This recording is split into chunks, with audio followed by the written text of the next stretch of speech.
金言金語力量篇，他賜能力續二。經文：主耶和華是我的力量，他使我的腳快如母鹿的蹄，又使我穩行在高處。這歌交與伶長，用絲弦的樂器。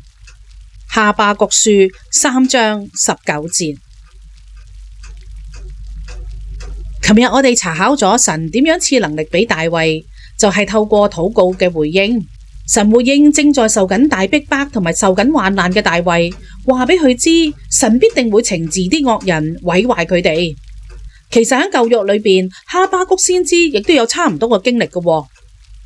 響先知哈巴谷嘅時代，猶大國面臨強國巴比倫嘅威脅。哈巴谷先知目睹當時猶大社會惡人當道，完全冇公義，國家趨向滅亡，令佢非常之痛心。佢迫切向神呼求，求神向佢講說話，俾答案佢。響等候嘅過程裏邊，神向哈巴谷講明佢自己嘅心意同埋旨意，仲話俾哈巴谷先知聽，惡人雖然好似贏緊，但係始終都會受到審判，公義必定會嚟到。哈巴谷領受咗同埋明白咗神嘅旨意，最後亦都宣告佢要因耶和華歡欣，因救我的神喜樂。其實我哋而家睇下我哋所處嘅環境，亦都好似哈巴谷先知當年嘅境況差唔多嘅。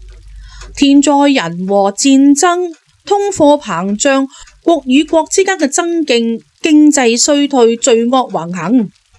其實我哋亦都可以效法哈巴谷先知咁樣，求問神，等候神，神必定會向我哋講說話，將佢嘅心意同埋旨意話俾我哋知道，使到我哋明白，亦都可以好似哈巴谷先知咁樣嘅經歷。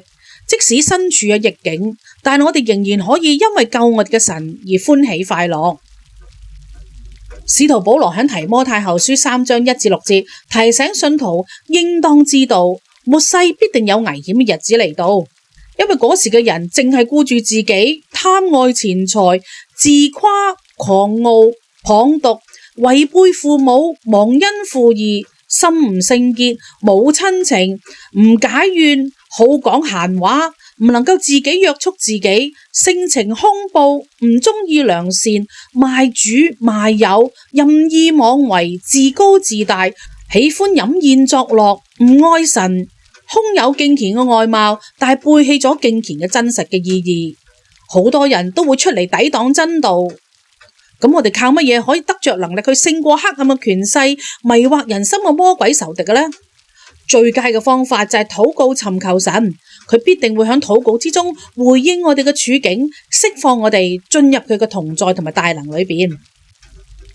有一位好熱心服侍嘅年輕牧者，好多年嚟都用心帶領教會。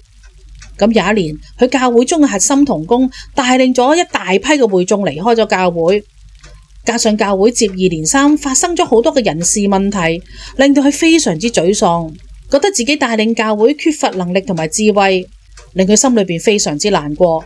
佢好想放棄啊！但喺絕望之中，佢聽到神親自向佢講說話：教會係屬於我噶，放心啦，我必定會眷顧我嘅教會嘅。咁呢位年輕嘅教牧領受咗從神而嚟嘅安慰，即刻得着能力。佢學識完全嘅放手，靠主嘅力量帶領教會。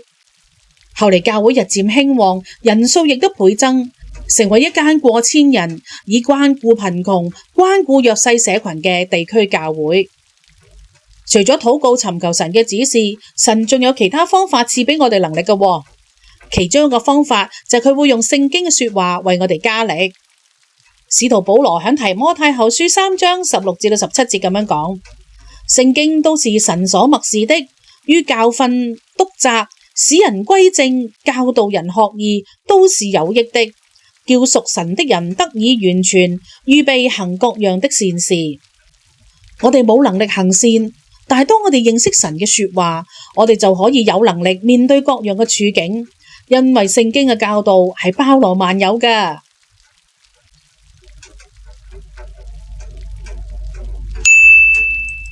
默想與反思，我哋有冇曾經疲乏軟弱嘅時候啊？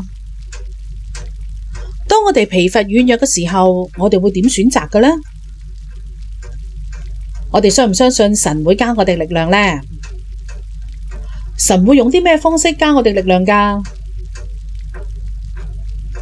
讓我哋一起禱告。神啊，求你憐憫我哋。當我哋睇見不利嘅環境，我哋就會軟弱，會退縮，或者係好嬲，或者會埋怨。求你寬恕我哋。我哋要效法哈巴谷先知咁樣，選擇等候你，尋求你嘅面，誠心去禱告。神，你必定會向我哋講說話，講明你嘅心意，話俾我哋知你嘅旨意，同埋指教我哋，使到我哋可以得着力量去面對逆境，可以忠心嘅完成你託付俾我哋嘅使命。感謝神，奉主耶穌基督嘅聖名祈求，阿門。